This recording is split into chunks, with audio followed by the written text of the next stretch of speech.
Aujourd'hui, il ne devrait plus y avoir aucun programme de développement qui n'intègre pas la dimension environnementale. En fait, les deux sujets sont complètement connectés. Ça ne sert à rien de se développer dans un modèle qui est dans l'impasse et de devoir, quelques années après d'ailleurs, mener des programmes qui en fait sont la réparation des premiers programmes qu'on a menés. C'est des choses qu'on a faites par le passé, on a fait des erreurs en matière de politique de développement parfois, et aujourd'hui on fait vraiment attention à tout intégrer en amont. Je vous donne un exemple. Pour moi, l'initiative Paris-Nairobi, dont on parlait aujourd'hui avec le Premier ministre kényan, en est une illustration. C'est une initiative sur l'accès à l'énergie en Afrique. Et on cherche à avoir tout simplement un accès à une énergie propre d'emblée. C'est l'idée qu'en Afrique, on a accédé directement au téléphone cellulaire, au téléphone mobile, sans passer par le téléphone fixe.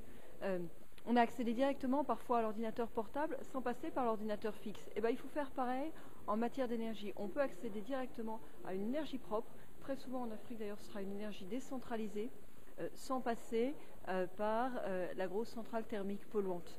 Et la façon dont ça fonctionne, c'est qu'en fait, on donne des moyens d'ingénierie, on accompagne les pays africains pour monter les projets, on cherche avec eux des financeurs, qui sont parfois des financeurs privés, parfois des bailleurs de fonds publics, comme le Fonds pour l'environnement mondial. Et puis bien sûr, on se prépare pour les financements innovants, le Fonds vert, qu'on ne nous dise pas encore une fois, comme on nous l'a dit par le passé dans la première phase du protocole de Kyoto, que les projets les plus matures étaient dans les pays émergents et qu'il n'y avait rien pour l'Afrique.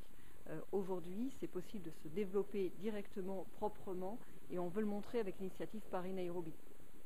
Se développer proprement, c'est aussi se développer d'une manière qui soit économe en matière de ressources naturelles.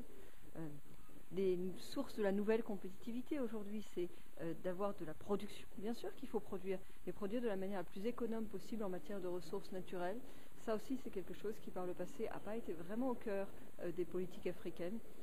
Et aujourd'hui, ça revient au devant de la scène.